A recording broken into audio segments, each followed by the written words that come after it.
Par un matin humide d'août 1847, quelque chose se produisit au Ryan's Mart de Charleston, en Caroline du Sud, un événement qui allait devenir le scandale le plus chuchoté du comté de Carleton pendant les 60 années suivantes. Un planteur nommé Samuel Rutledge paya 5 $, l'enchère la plus basse jamais enregistrée dans cette maison de vente, pour une femme que le commissaire-priseur avait décrite comme invendable pour tout autre usage que le travail au champ. Moins de 18 mois plus tard, elle allait devenir la femme la plus recherchée de 3 comtés, sa présence à la plantation de Rutledge attirant des dizaines de visites inexpliquées des hommes les plus influents de Charleston. En 1850, 7 planteurs fortunés avaient même fait des offres pour l'acheter, toutes mystérieusement rejetées. Le plus étrange, c'est que personne ne s'accordait sur son apparence réelle. Certains visiteurs la décrivaient comme défigurée, au-delà de toute reconnaissance. D'autres affirmaient qu'elle était la plus belle femme qu'ils aient jamais vue. Lorsque Samuel Rutledge mourut dans des circonstances suspectes en 1851, la femme disparut la même nuit. Et la vérité sur ce qui s'était passé à la plantation de Magnolia Bend fut enterrée avec une telle détermination que même les registres du comté de cette période disparurent mystérieusement de 3 archives distinctes. Ce que vous allez entendre a été reconstitué à partir de journaux intimes, de lettres retrouvées dans des malles de grenier et de témoignages donnés lors de procès à huis clos, des documents qui n'étaient jamais censés voir la lumière du jour.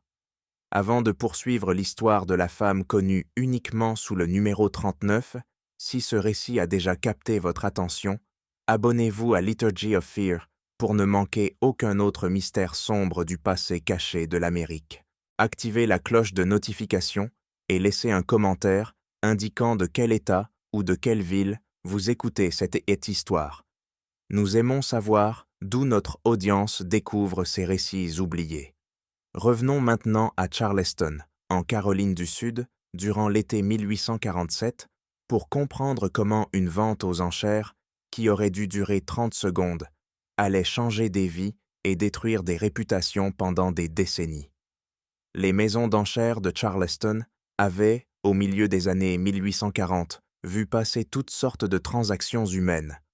Ryan's Mart, situé entre Chalmers et Queen Streets, procédait à des centaines de ventes chaque mois.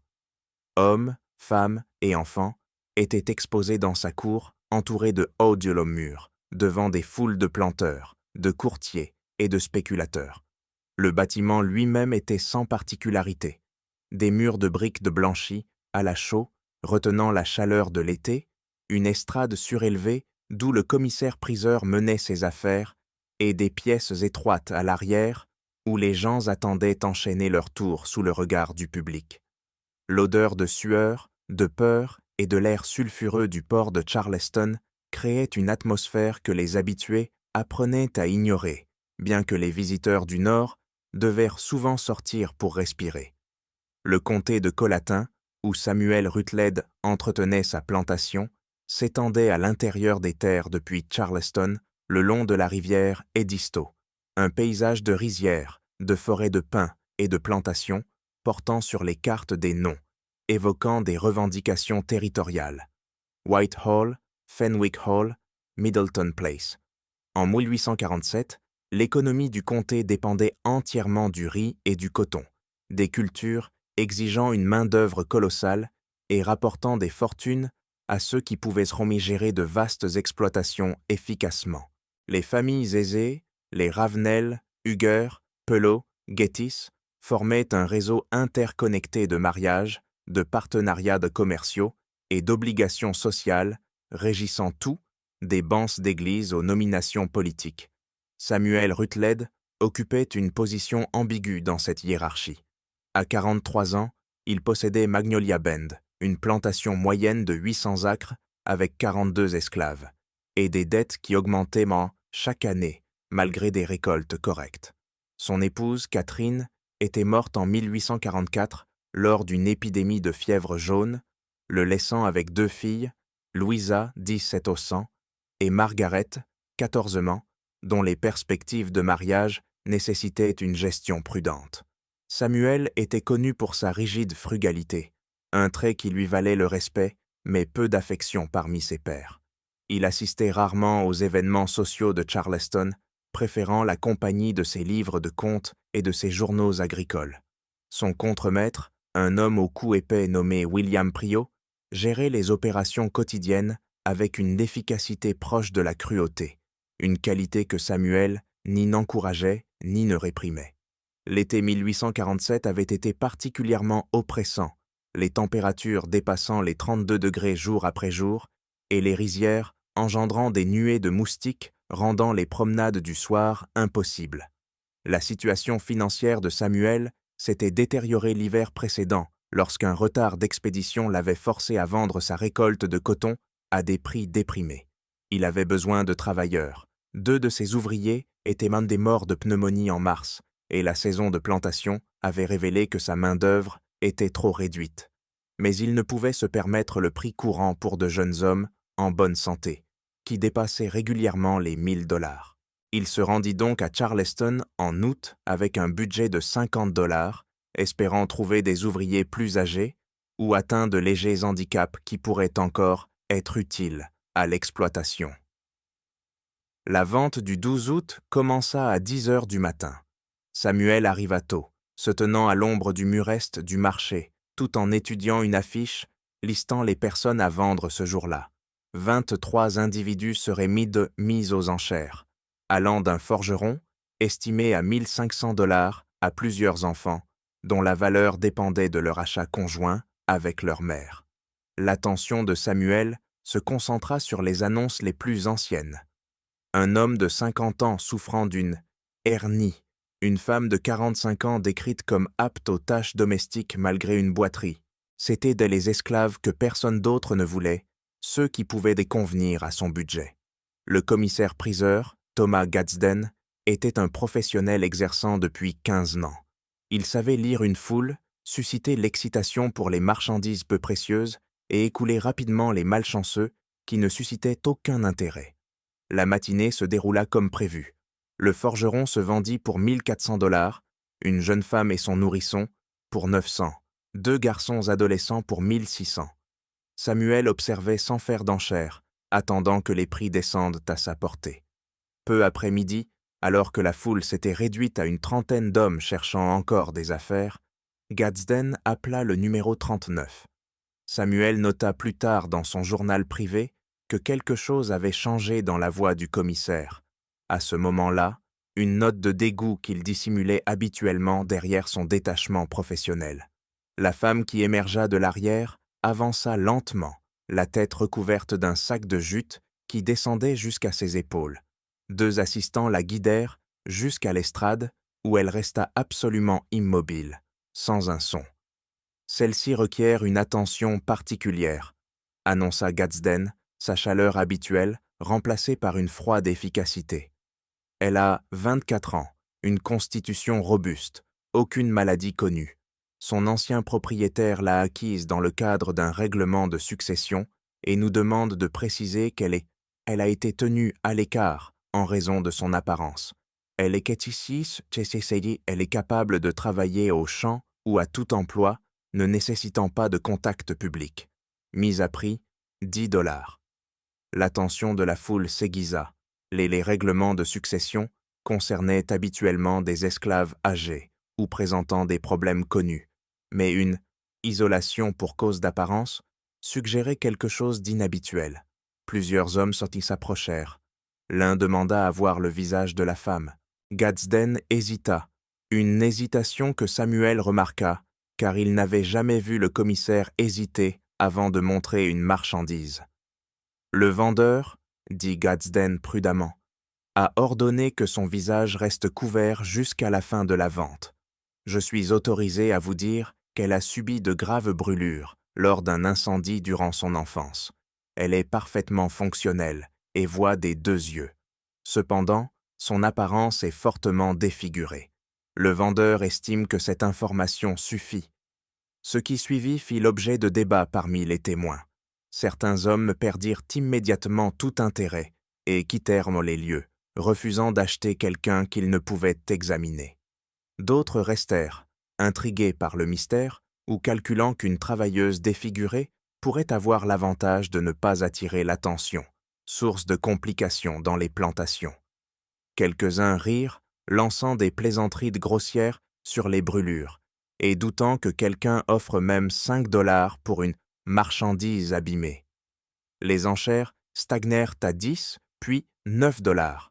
Personne ne réagissant, Gadsden baissa la voix. 8 $? Personne n'a besoin d'une ouvrière de champ?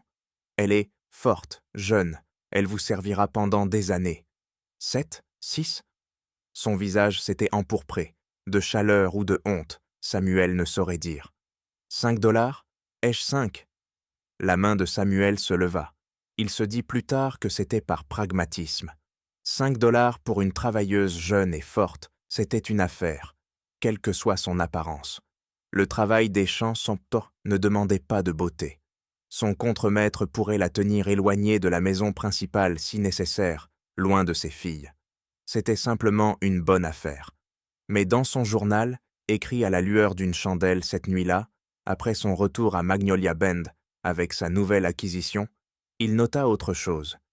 J'ai enchéri parce que le silence me semblait faux, parce que 30 hommes regardaient un être humain offert à 5 $ et que personne ne bougeait, parce que Gadsden semblait vouloir vomir, parce que j'ai pensé à Catherine et à la manière dont elle m'aurait regardé si j'étais resté là, sans rien faire. Que Dieu me pardonne. J'ai enchéri par honte, non par raison. Vendu à Samuel Rutledge de la plantation Magnolia Bend, déclara rapidement Gadsden, soulagé. Les papiers seront prêts dans l'heure. Samuel entendit à peine le reste. Il se dirigea vers le bureau pour conclure la transaction, conscient des regards posés sur lui. Un planteur nommé James Huger, qu'il connaissait vaguement de l'église, lui attrapa le bras en passant. « Vous avez du courage ou de la folie, Rutledge. Je ne laisserai pas une chose pareille entrer sur mes terres. Certaines choses portent ni malheur. » Samuel se dégagea sans répondre, mais les mots de Huger restèrent avec lui pendant tout le trajet de retour vers le comté de Colatan. La femme, silencieuse à l'arrière de la charrette, la tête toujours couverte de toile de jute, car il n'avait pas pensé à la retirer, et elle n'avait rien demandé. La chaleur d'hôte pesait sur eux, alors que la charrette suivait la route cahoteuse, longeant la rivière Edisto. La mousse espagnole pendait aux chaînes comme des linceuls gris, à peine remués par l'air immobile. Samuel tenta 2 fois d'entamer une conversation, posant des questions simples. Savait-elle cuisiner? Connaissait-elle la culture du riz? Avait-elle déjà travaillé l'indigo? Mais ne reçut que des réponses de brève, dans une voix si faible qu'il l'entendait à peine par-dessus le bruit des roues. « Oui, monsieur. Non, monsieur. Je ne sais pas, monsieur. » Finalement, il abandonna, et ils terminèrent le trajet en silence, seulement interrompu par les cris d'oiseaux et le bourdonnement lointain des insectes. Magnolia Bend apparut à travers les arbres, alors que le soleil commençait à descendre vers l'horizon occidental. Une maison à 2 étages, faite de planches blanches vieillies, se dressait, soutenue par 6 colonnes et entourée d'une large véranda. Tout autour, les bâtiments nécessaires au fonctionnement de la plantation. La cuisine, le fumoir, les remises, les écuries, et plus loin, dissimulées derrière une rangée de cèdres, les cabanes où vivaient les esclaves. Samuel dirigea la charrette vers la maison du contremaître, une structure modeste, près des cabanes, où William Préolo tenait ses quartiers et gérait les affaires de la plantation. Préolo sortit lorsque la charrette s'arrêta, s'essuyant le cou avec un chiffon. C'était un homme d'environ 35 ans, aux épaules puissantes et au visage marqué d'une expression permanente d'évaluation, comme s'il jaugeait sans cesse toute chose selon un critère intérieur d'utilité. Samuel expliqua brièvement l'achat. 5 $ pour une ouvrière des champs, marquée par le feu, à mettre immédiatement au travail sur toute tâche nécessitant une paire de bras supplémentaires. Préolo fit le tour de la charrette, examinant sa nouvelle recrue avec la même attention qu'il aurait portée à un cheval de labour, sans toutefois soulever la toile de jute qui couvrait son visage. « 5 $? Répéta Préolo. Qu'a-t-elle d'autre à part le visage? Maladie? Folie? Insolence? Rien de tout cela. répondit Samuel. Le commissaire-priseur assurait qu'elle est jeune, forte, qu'elle voit parfaitement. Simplement impossible à vendre à cause de son apparence. Et vous l'avez cru? L'incrédulité de Préolo était évidente. Depuis quand Gaden dit-il toute la vérité à propos de sa marchandise abîmée? Samuel n'eut rien à répondre. Il ordonna simplement d'assigner la femme à n'importe quel travail utile et de lui trouver une cabane. Puis, il guida la charrette jusqu'à la grande maison où ses filles l'attendaient sur la véranda. Louisa avait le teint clair et la posture soigneuse de leur défunte mère.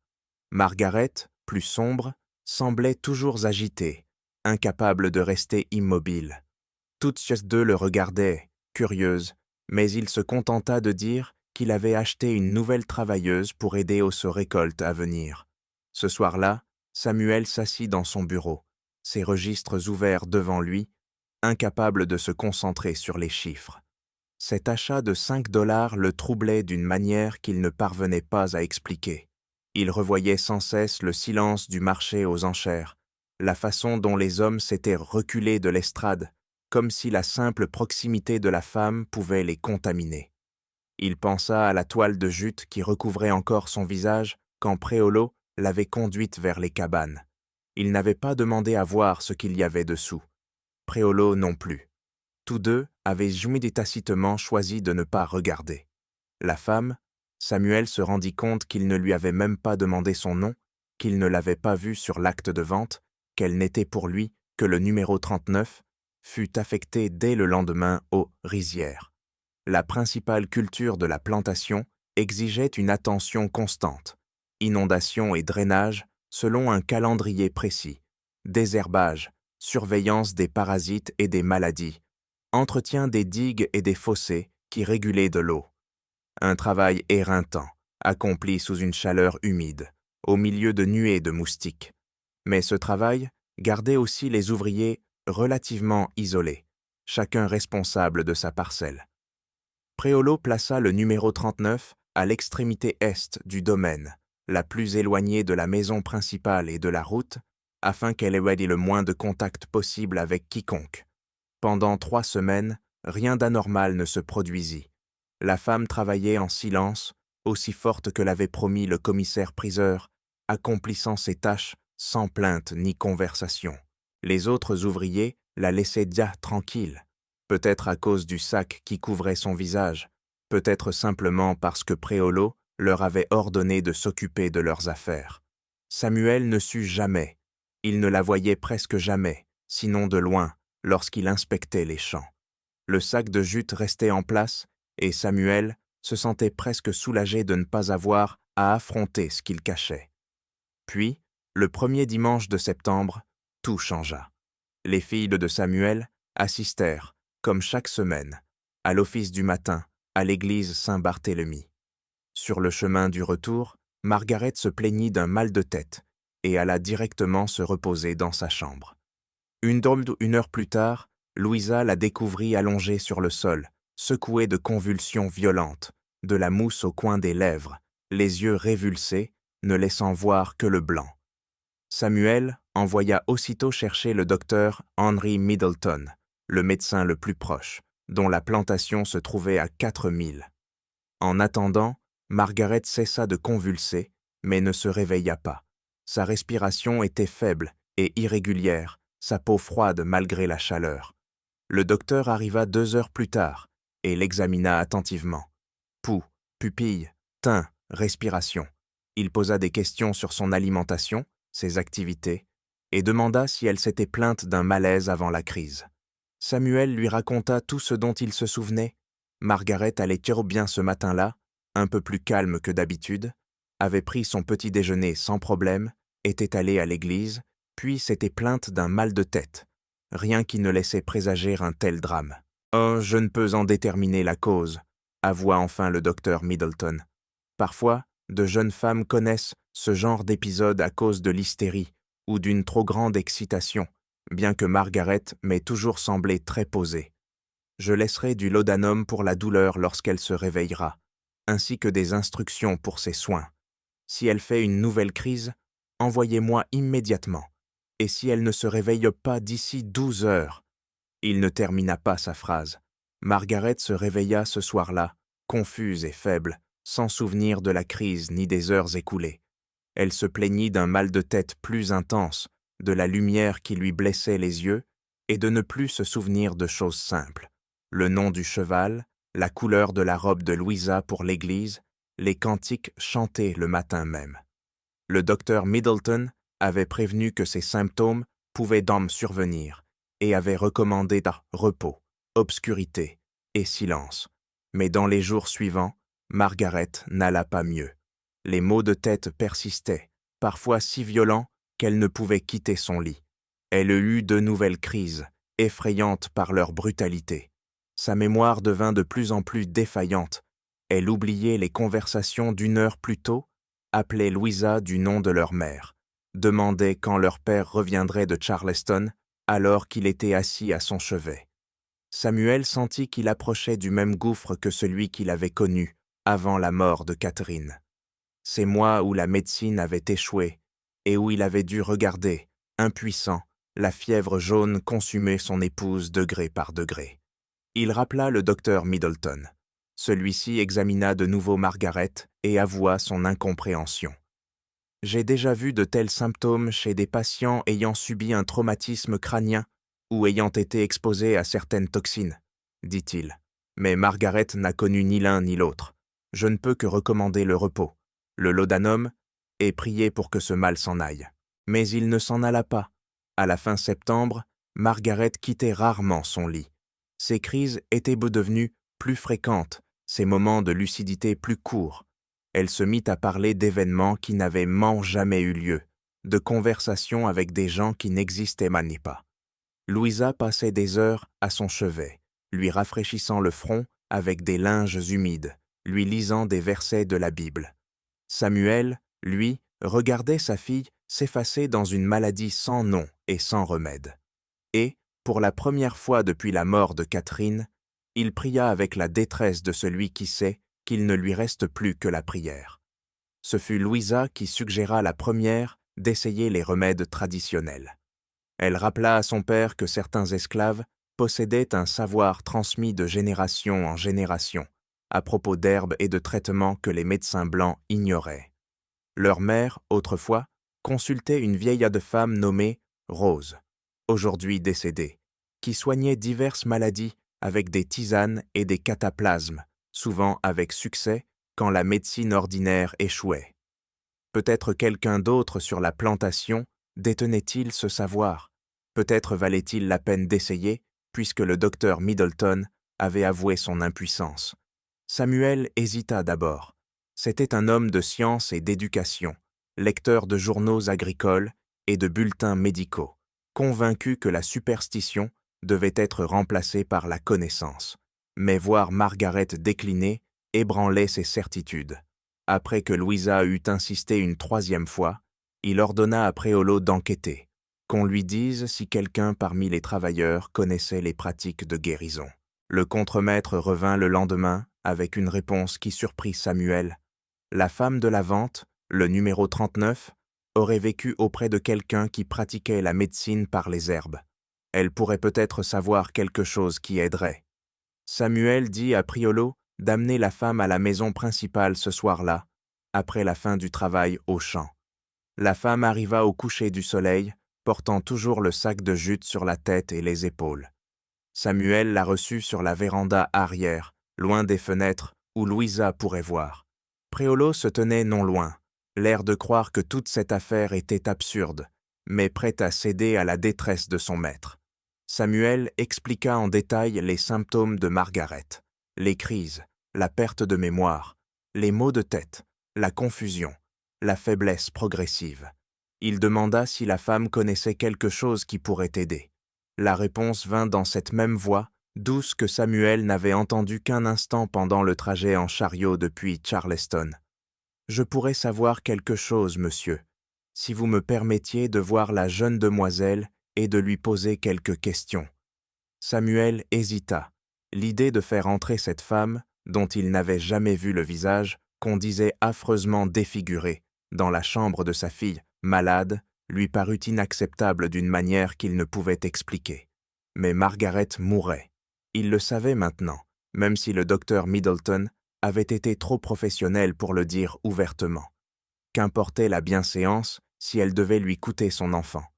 Il conduisit la femme à l'étage, dans la chambre de Margaret, où Louisa était assise près du lit, lisant à voix haute les Écritures.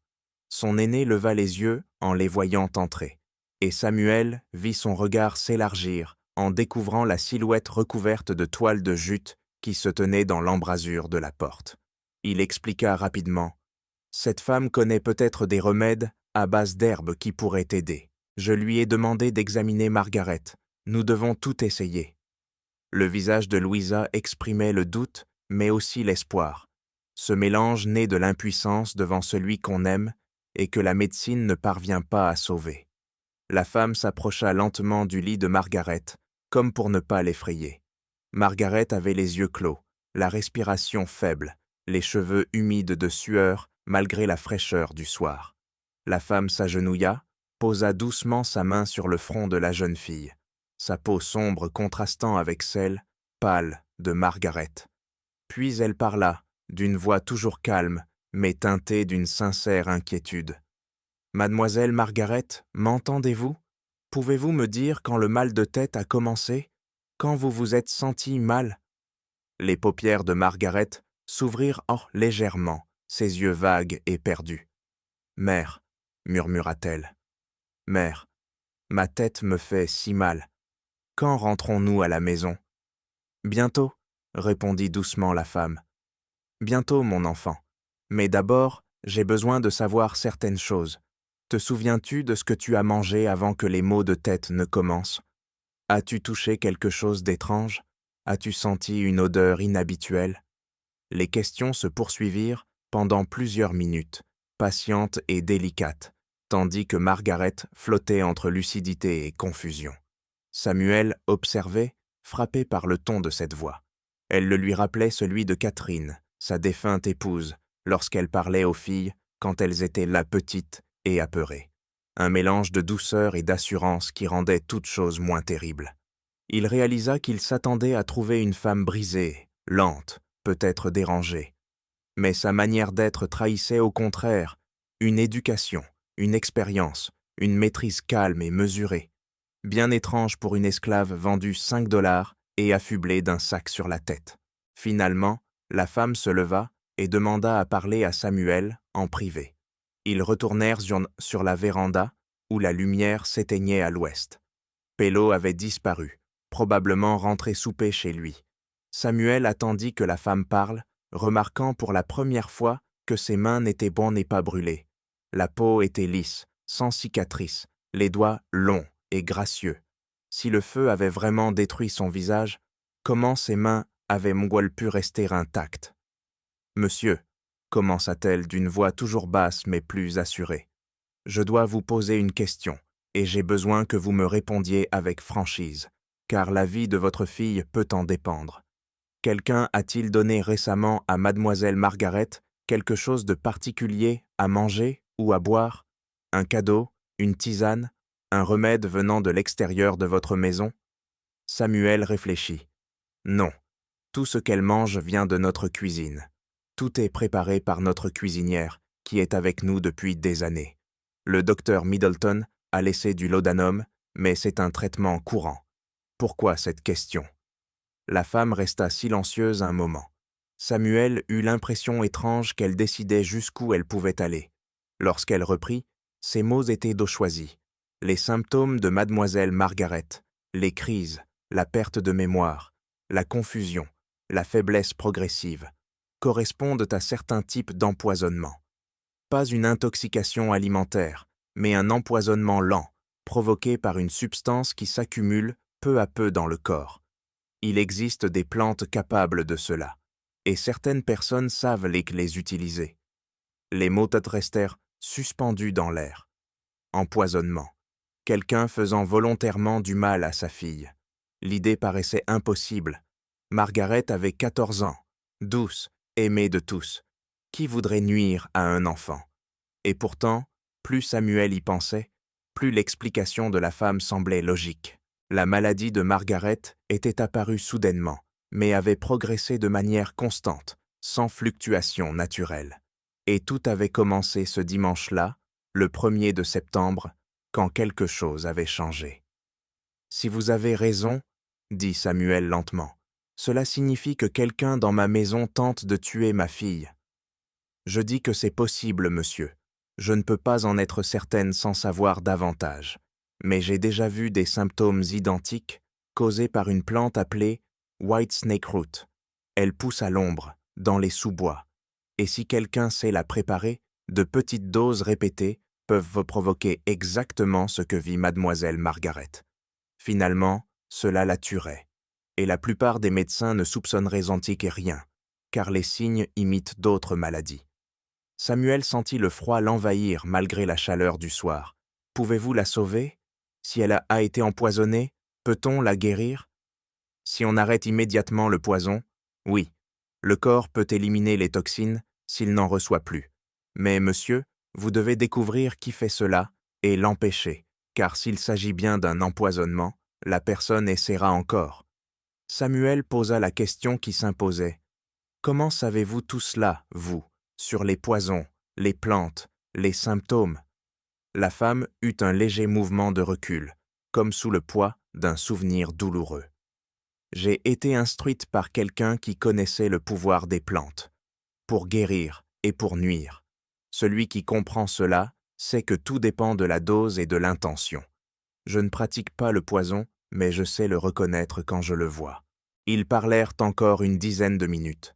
La femme expliqua ce qu'il fallait faire. Tout repas destiné à Margaret devait être préparé par quelqu'un en qui Samuel avait une confiance absolue et servi directement sans que personne d'autre ne puisse y toucher. Le laudanum devait être écarté. Margaret devait boire beaucoup d'eau fraîche pour éliminer les toxines, et sa chambre devait être surveillée jour et nuit, sans visite sauf de la famille. Si ces précautions étaient respectées, elle devrait aller mieux sous peu. Sinon, la femme s'était trompée. Cette nuit-là, Samuel prit toutes les dispositions nécessaires. Il demanda à la cuisinière, Patience, de préparer elle-même tous les repas de Margaret et de les lui apporter directement. Il expliqua à Louisa ce que la femme soupçonnait, un empoisonnement, et vit la terreur blanchir le visage de son aîné. Il chargea Priolo de surveiller qu'aucun domestique ou ouvrier n'approche la maison à des heures inhabituelles.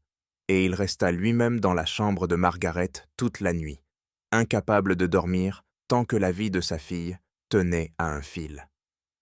Le 3e jour, l'état de Margaret se stabilisa. Les crises cessèrent, les maux de tête diminuèrent. Sa mémoire restait confuse, mais elle semblait plus consciente, plus présente. Le docteur Middleton revint, examina la jeune fille, s'étonna de son amélioration et l'attribua au repos et à la prière. Samuel ne parla ni d'empoisonnement, ni de la femme du marché aux esclaves. Il se contenta de le remercier. À la fin de la semaine, Margaret s'asseyait déjà dans son lit et demandait des livres. La seconde semaine, elle marchait dans sa chambre, encore faible, mais clairement sur la voie de la guérison. Le changement était prodigieux, presque miraculeux, et Samuel savait désormais avec certitude, la femme avait raison. Quelqu'un avait voulu empoisonner sa fille, quelqu'un de la maison. Il appela Priolo dans son bureau et lui expliqua la situation. Le visage du contremaître se durcit. « Vous dites que quelqu'un a tenté de tuer mademoiselle Margaret et vous voulez que je découvre qui?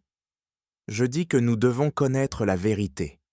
Commencez par interroger tous ceux qui sont entrés dans la maison principale ces 2 derniers mois.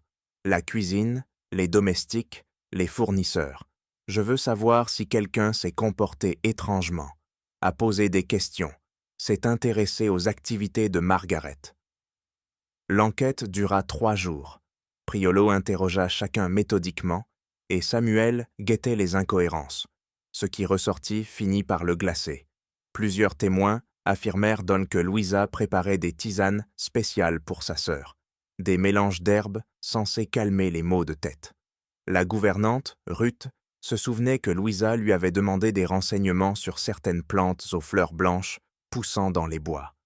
Des plantes dont la description correspondait précisément à celle du White Snake Root. Louisa, sa propre fille. L'idée était monstrueuse, mais en y réfléchissant froidement, Samuel vit que certaines choses prenaient un sens terrible. Louisa avait 17 ans, un âge où elle aurait dû être mariée. Mais leur situation financière limitait ses chances. Les familles de riches cherchaient des alliances avantageuses, et celles de leur rang ne pouvaient offrir à Louisa la vie à laquelle elle s'attendait. Margaret, plus jeune, plus vive, attirait déjà l'attention de prétendants. Un bon mariage pour Margaret pourrait même réduire les perspectives de Louisa. Les dots étaient coûteuses, et rares étaient quoi les familles capables d'en fournir deux. Mais tuer sa propre sœur?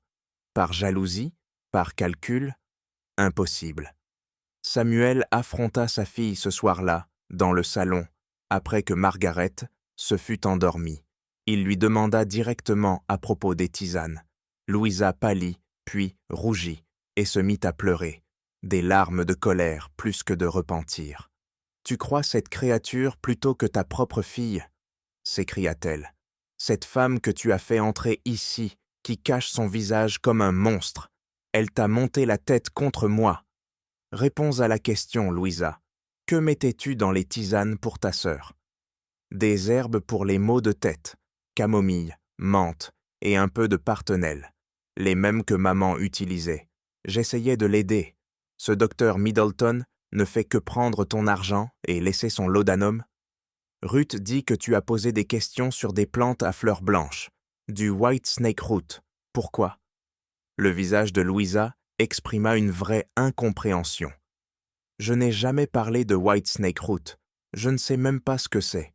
J'ai demandé à Ruth du white vervin, que maman disait bon pour les nerfs. Elle a dû mal entendre. Ils discutèrent encore plus d'1 heure, sans se convaincre. Samuel voulait désespérément croire sa fille. Mais les faits s'alignaient trop clairement.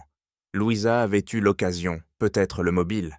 Elle préparait les tisanes, elle avait posé des questions sur les plantes, et la maladie avait commencé juste après. La logique était implacable, même si l'amour refusait de l'accepter. Dès lors, la maison entra dans un silence glacial. Louisa cessa de parler à son père, sauf par nécessité. Elle ne prépara plus rien pour Margaret, ne resta plus à son chevet. Elle se retira dans une solitude blessée, murée dans son mutisme. Samuel se trouvait piégé entre ses filles, incapable de faire totalement confiance ni à ses soupçons, ni aux dénégations de sa fille. La femme de la vente, celle qui avait sauvé la vie de Margaret grâce à ses connaissances, restait dans les champs, travaillant en silence, ne posant jamais de questions sur l'évolution de la maladie. 3 semaines après le début du rétablissement de Margaret, un événement survint. Un signe avant-coureur des choses étranges à venir. Samuel reçut la visite inattendue de James Huger, le planteur qui l'avait mis en garde contre la malchance lors de la vente à Charleston. Huger arriva dans l'après-midi, seul, affirmant qu'il passait sur la route d'une réunion d'affaires à Walterboro. Mais Magnolia Bend n'était pas sur le chemin de Walterboro, et la manière de Huger trahissait un autre motif. Ils s'assirent sur la véranda avant, buvant le thé que les domestiques avaient mis préparé, parlant de sujets insignifiants pendant une quinzaine de minutes avant que Huger n'en vienne à la véritable raison de sa visite. « Rutledge, dit-il avec précaution, j'ai entendu des choses, des rumeurs, probablement de simples commérages, mais elles concernent vous et votre maison. Alors j'ai pensé qu'il valait mieux vous en parler. »« Quel genre de rumeurs ?» demanda Samuel. « À propos de la femme que vous avez achetée au Ryan Smart. La femme à $5. Les gens disent, » Huger s'interrompit, visiblement gêné, « qu'elle possède des capacités inhabituelles, qu'elle aurait guéri votre fille d'une maladie que le docteur Middleton n'a pu soigner, qu'elle sait des choses qu'elle ne devrait pas savoir. » Samuel sentit sa mâchoire se crisper. La guérison de ma fille tient à des soins appropriés et à la miséricorde de Dieu, rien de plus. Bien sûr, mais vous savez comment ces histoires se propagent et s'amplifient. Certains disent que cette femme est une conjureuse, qu'elle pratique la magie africaine, qu'elle peut voir des choses cachées aux yeux des autres. Et ces rumeurs attirent l'attention, une attention dangereuse. Quel genre d'attention? Demanda Samuel. Huger se tortilla sur sa chaise, mal à l'aise. Il y a des hommes, des planteurs, des marchands, même des médecins, qui recherchent des gens dotés de certaines compétences, des dons que la médecine classique n'offre pas. Ils payent donc très cher pour cela, et ils viendront demander votre femme à 5 $, si ce n'est déjà fait. Samuel observa son visage, cherchant à lire ce qui se cachait derrière ces mots. Faites-vous partie de ces hommes, Huger? Est-ce pour cela que vous êtes venu? Une lueur, d'offense ou de reconnaissance, passa dans le regard de Huger. Je suis venu vous avertir, Rutledge, vous dire que vous avez peut-être acheté quelque chose de plus précieux et de plus dangereux que vous ne le pensez. Cette femme, quoi qu'elle soit, attirera sur votre plantation une attention dont vous ne voudrez pas. Après le départ de Huger, Samuel fit venir Préolo et lui rapporta la conversation. La réaction du contremaître fut immédiate et sèche. « Je vous l'avais dit, 5 $, c'est trop peu. Les femmes comme ça apportent toujours des ennuis. Vous devriez la vendre avant que pire n'arrive. » La vendre? Elle a sauvé la vie de Margaret. Peut-être, ou peut-être qu'elle se serait remise seule. Vous jugez avec le cœur, pas avec les faits. Et l'espoir rend les hommes stupides. Samuel ne pouvait nier la logique de ces mots, mais il ne pouvait non plus se résoudre à vendre quelqu'un qui avait rendu un tel service à sa famille. Il ordonna donc à Préolo de la maintenir dans les champs, loin de la maison principale, et de le prévenir immédiatement si quelqu'un venait s'enquérir d'elle. Puis, il retourna à son bureau, essayant de se concentrer sur ses comptes, tout en ignorant le sentiment croissant que quelque chose dans son monde rationnel et ordonné s'était détaché et glissait désormais vers l'inconnu. Au cours des semaines suivantes, les rumeurs évoquées par Huger commencèrent à se concrétiser. Des hommes commencèrent à apparaître à Magnolia Bend, toujours avec des prétextes plausibles. Acheter du riz, demander leur chemin, s'intéresser aux méthodes agricoles de Samuel. Mais leurs véritables intentions se révélèrent bientôt. Ils mentionnaient la femme, demandaient d'un ton anodin s'il était satisfait de son achat, si elle avait montré des talents particuliers, s'il envisagerait de la revendre avec bénéfice. Samuel refusa toutes les propositions, mais les visites continuèrent. Un marchand de Jacksonboro offrit 200 $, 40 fois le prix d'achat. Un planteur de St. Stephens proposa 500 $. Un gentleman de Charleston, un banquier dont Samuel connaissait le nom, offrit 1000 $, prétendant chercher quelqu'un versé dans les plantes médicinales pour soigner son épouse. Chaque refus faisait grimper les offres, et Samuel se demanda ce qu'il adviendrait lorsque les offres cesseraient. Que feraient ces hommes habitués à obtenir ce qu'ils veulent?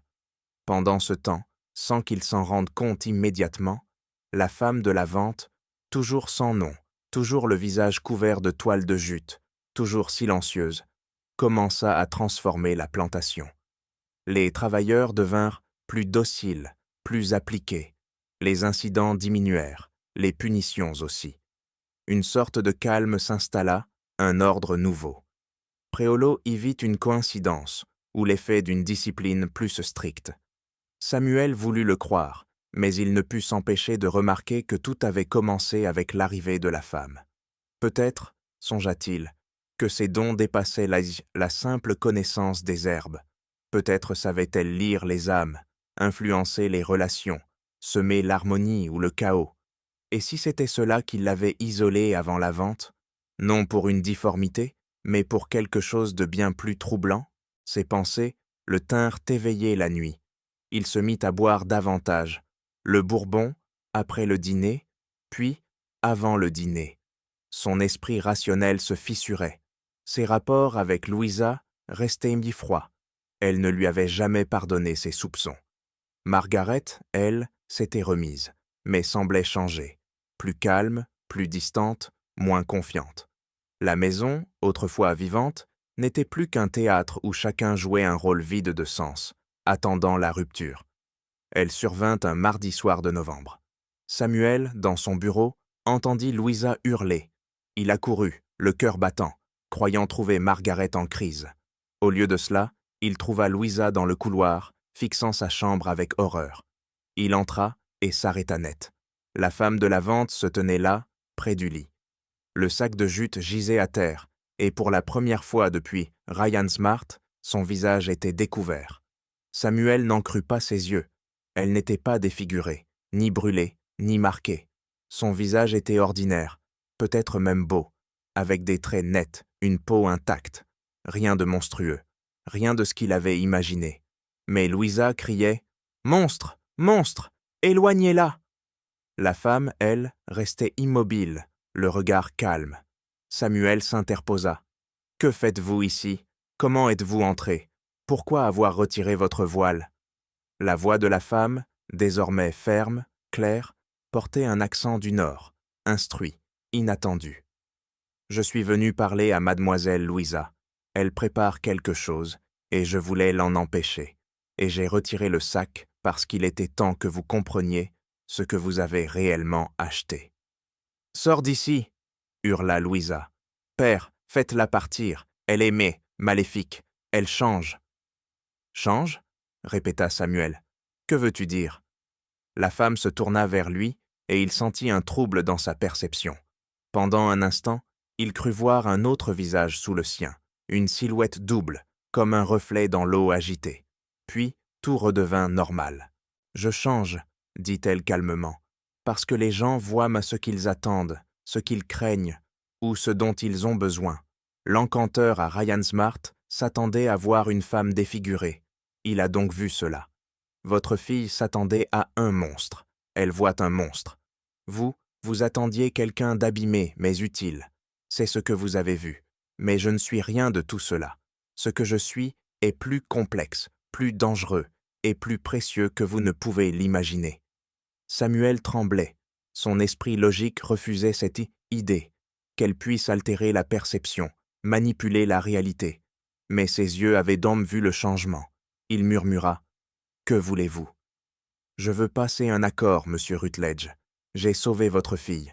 J'ai amélioré votre plantation. Je n'ai fait de mal à personne. En échange, je demande 3 choses. Ma liberté, un document officiel qui l'approuve, et $50 pour voyager. Donnez-moi cela et je partirai ce soir. Refusez, et les hommes qui viennent vous voir reviendront, avec des menaces au lieu d'offres.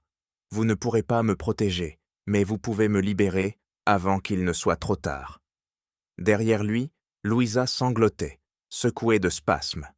Margaret apparut dans le couloir, pâle. Préolo monta, fusil à la main. La femme resta calme, attendant la décision. Samuel fit son choix. Il ordonna à Préolo de baisser le fusil, à ses filles de descendre au salon, puis invita la femme à le suivre dans son bureau. Là, il but un verre d'un trait. « Dites-moi la vérité. Qui êtes-vous? Pourquoi avez-vous été vendu pour $5? Je n'accepterai aucun marché avant de savoir avec quoi je traite. » La femme s'assit, droite. « Je m'appelle Ada. Je suis née en Pennsylvanie, libre. Ma mère était couturière, mon père charpentier. J'ai appris à lire, à écrire, à soigner avec les plantes auprès de ma grand-mère. Et à 18 ans, j'ai découvert que j'avais une capacité que les autres n'ont pas. Je peux influencer ce que les gens perçoivent. Pas créer des illusions, non. Ajuster la réalité à leurs attentes. Si quelqu'un s'attend à me voir belle, il me voit belle. Si l'on s'attendait à de la laideur, il verrait des cicatrices. S'il s'attendait à l'ordinaire, je me fondrais dans le décor. Cette capacité n'était pas quelque chose que je pouvais contrôler au début. Elle se manifestait simplement en réponse aux émotions les plus fortes autour de moi. « C'est impossible, » dit Samuel, mais sa voix manquait de conviction. « Beaucoup de choses sont impossibles jusqu'à ce qu'on les voie se produire, » répondit Ada. « Avec le temps, j'ai appris à maîtriser ma capacité, à choisir ce que les gens voyaient, à me protéger grâce à elle. Mais j'ai aussi compris que ce don me rendait dangereuse pour moi-même et pour les autres. Lorsque les gens découvraient ce que je pouvais faire, ils voulaient m'utiliser comme espion, manipulatrice, instrument à leur fin. Certains voulaient m'exposer comme curiosité. D'autres étudiaient mes capacités. Les pires voulaient me posséder totalement, contrôler ce que je pouvais faire et l'utiliser à leur avantage. Alors, je me suis enfui. J'ai changé d'apparence, suis descendu vers le sud, tenté de disparaître. Mais j'ai commis une erreur. J'ai fait confiance à quelqu'un en Virginie qui promettait de m'aider à rejoindre une communauté Quaker en Caroline du Nord. Au lieu de cela, il m'a vendu à un négrier prétendant que j'étais sa propriété fugitive. Aucun moyen de contester sa version. Je fus simplement déclaré propriété, et propriété je restais. Ada fit une pause, et Samuel vit pour la première fois une véritable émotion traverser son visage, quelque chose comme de la tristesse ou du regret. Le négrier qui m'avait acheté en Virginie comprit vite que j'étais singulière. Il essaya de me vendre plusieurs fois, mais je m'assurais que les acheteurs potentiels voient donc quelqu'un qu'ils ne voulaient mentir pas. Maladie, folie, défaut caché. Il devint frustré, en colère. Il me gardait isolée, couverte, disait aux autres négriers que j'étais inutilisable. Finalement, il mourut de la grippe, et dans son héritage, j'étais incluse parmi les biens à liquider. C'est ainsi que je me retrouvais au Ryan Smart, avec pour consigne de garder mon visage couvert. Consigne que j'avais subtilement implantée dans son esprit avant sa mort, afin qu'on ne m'examine pas de trop près. J'espérais être acheté par quelqu'un relativement bienveillant, d'où je pourrais m'échapper facilement. À la place, je me suis retrouvé ici. Samuel écoutait l'histoire, cherchant des failles, essayant de préserver sa rationalité face aux preuves de ses propres yeux. Si tu pouvais faire voir aux gens ce que tu voulais, pourquoi t'es-tu laissé vendre? Pourquoi ne pas les avoir fait voir une femme blanche, que légalement ils ne pouvaient pas réduire en esclavage? Parce qu'un tel niveau de tromperie exige une concentration énorme et ne peut être maintenu longtemps. Je peux ajuster la perception, monsieur Rutledge, mais je ne peux pas réécrire totalement la réalité. Quelqu'un qui observe attentivement verrait des incohérences, des contradictions, et si j'avais prétendu être blanche et libre, il y aurait eu enquête, questions, demande de documents que je ne pouvais fournir. Il était plus sûr de rester propriété et d'espérer une occasion de fuir. Ce que je n'avais pas prévu, c'était l'empoisonnement de votre fille, ou que mon intervention attirerait l'attention au point de rendre l'évasion presque impossible. Pourquoi as-tu aidé Margaret? Ada esquissa un léger sourire. Parce qu'elle me rappelait ma sœur cadette, que je ne reverrai probablement jamais. Parce que je ne pouvais pas regarder un enfant mourir alors que je savais le sauver. Parce qu'en dépit de tout ce qui m'est arrivé, je crois encore que certaines actions sont justes, quelles qu'en soient les conséquences. Choisissez votre raison, monsieur Rutledge. Elles sont toutes vraies. Ils restèrent silencieux plusieurs minutes. Samuel remplit son verre et but plus lentement cette fois. Enfin, il parla. « Si je te libère, que deviendront les hommes qui venaient ici? Me laisseront-ils tranquille? » Éventuellement, oui. Sans moi ici, leur intérêt pour votre plantation disparaît. Ils seront peut-être en colère au début, mais cette colère se tournera vers moi, pas vers vous. Vous pourrez dire que je me suis enfui, que vous m'avez cherché sans succès. Ils vous croiront ou accepteront la perte et passeront à autre chose. Ces hommes considèrent les échecs occasionnels comme le coût des affaires. Et mes filles, Louisa surtout, elle semble terrifiée de toi. Que voyait-elle quand elle regardait ton visage?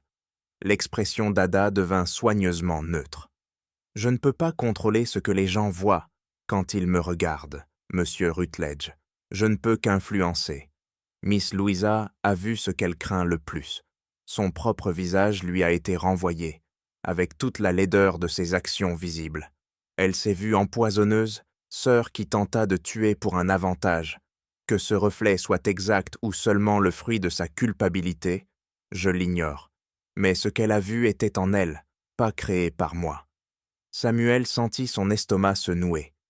Donc tu crois que Louisa a empoisonné Margaret? Je crois que votre fille aînée était désespérée et a fait un choix terrible. Je crois qu'elle le regrette maintenant. Je crois qu'elle portera cette culpabilité pour toujours. Mais je crois aussi que si vous me gardez ici, si vous ne me libérez pas, votre maison se déchirera, car je force les gens à voir des vérités qu'ils ne veulent pas voir. Je suis un miroir, monsieur Rutledge. Je reflète ce qui est déjà là. Certains ne peuvent d'être supporter leur propre reflet. Samuel accorda sa liberté à Ada cette nuit-là. Il rédigea lui-même les papiers de manumission, attestant que la femme connue sous le numéro 39, également appelée Ada, était désormais libérée de l'esclavage en compensation des services rendus à sa famille. Il lui donna $75, plus que demandé, et lui permit de prendre l'un des vieux chevaux de la plantation pour se déplacer. Il ne dit rien à ses filles jusqu'au départ d'Ada, qui prit la route vers le nord, direction Charleston, avec ses affaires et les papiers légaux prouvant sa liberté. La réaction de Louisa fut explosive. Elle accusa son père de choisir une étrangère plutôt que son propre sang, de croire à des mensonges et insinuations malveillantes, de trahir sa famille pour une créature pas entièrement humaine. Samuel la laissa se déchaîner jusqu'à ce que les mots s'épuisent, puis posa une seule question. « As-tu empoisonné ta sœur » Le visage de Louisa passa par plusieurs expressions. Colère, choc, puis peut-être désespoir. Elle ne répondit pas, se contenta de s'éloigner. Samuel sut alors qu'Ada avait raison. Sa fille avait tenté de tuer sa sœur, et la culpabilité la hantrait pour toujours. Margaret se rétablit complètement dans les mois suivants, mais ne parla jamais de sa maladie, se contentant de dire qu'elle se souvenait de peu. Samuel lui expliqua que Louisa s'était trompée sur les plantes et que l'empoisonnement était un accident dû à l'ignorance, non à la malveillance. Qu'elle l'ait cru ou non, il ne sut jamais. La relation entre les sœurs ne retrouva jamais sa chaleur d'antan. Louisa se maria 2 ans plus tard avec un marchand de Georgetown, mariage arrangé par nécessité, et Margaret n'assista pas à la cérémonie. Les hommes devenus à Magnolia Bend cessèrent leur visite après le départ d'Ada.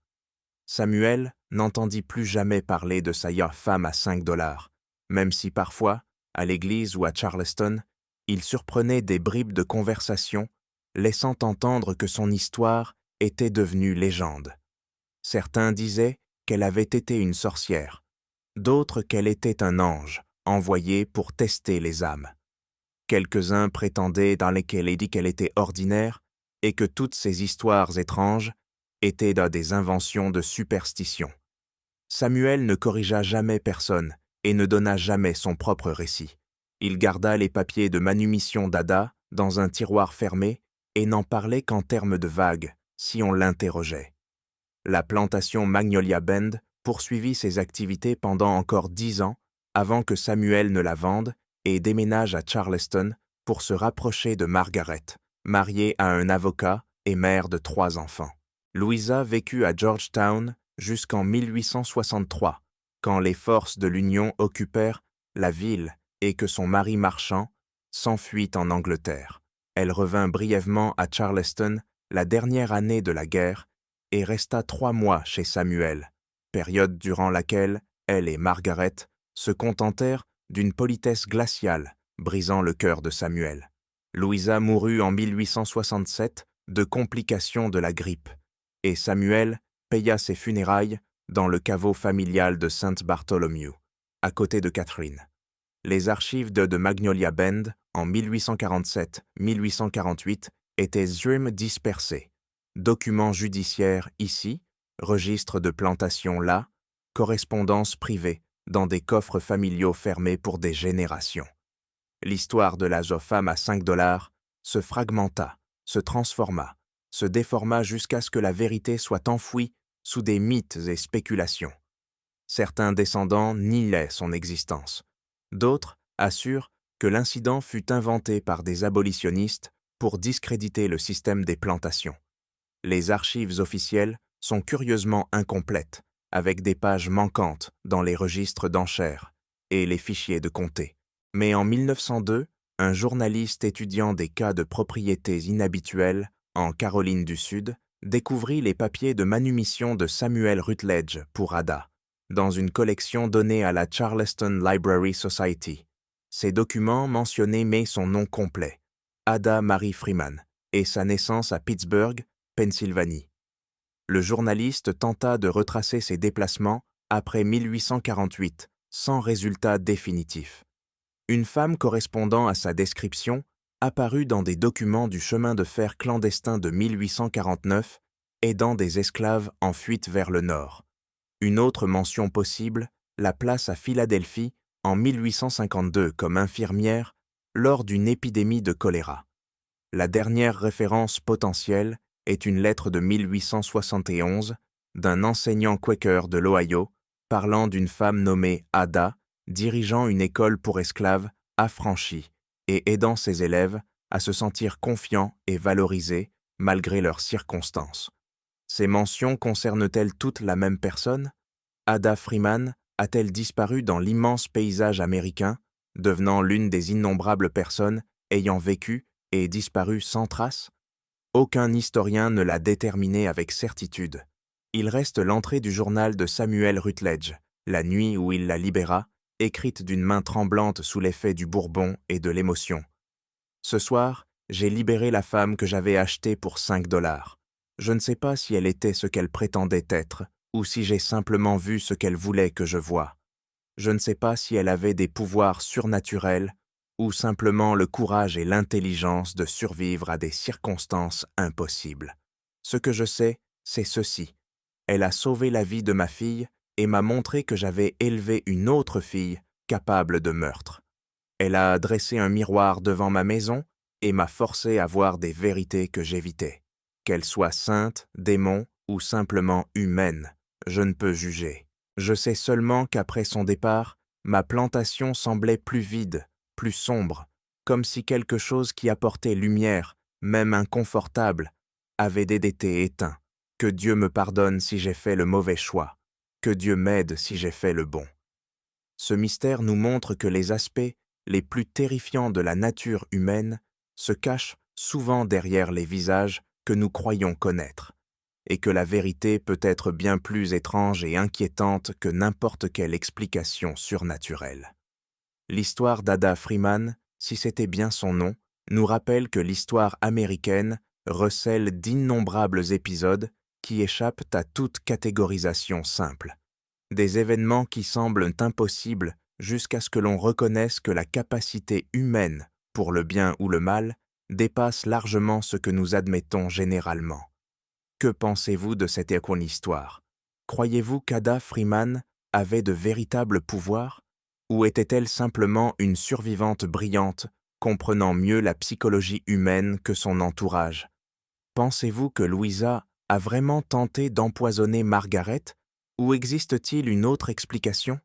Laissez vos théories dans les commentaires.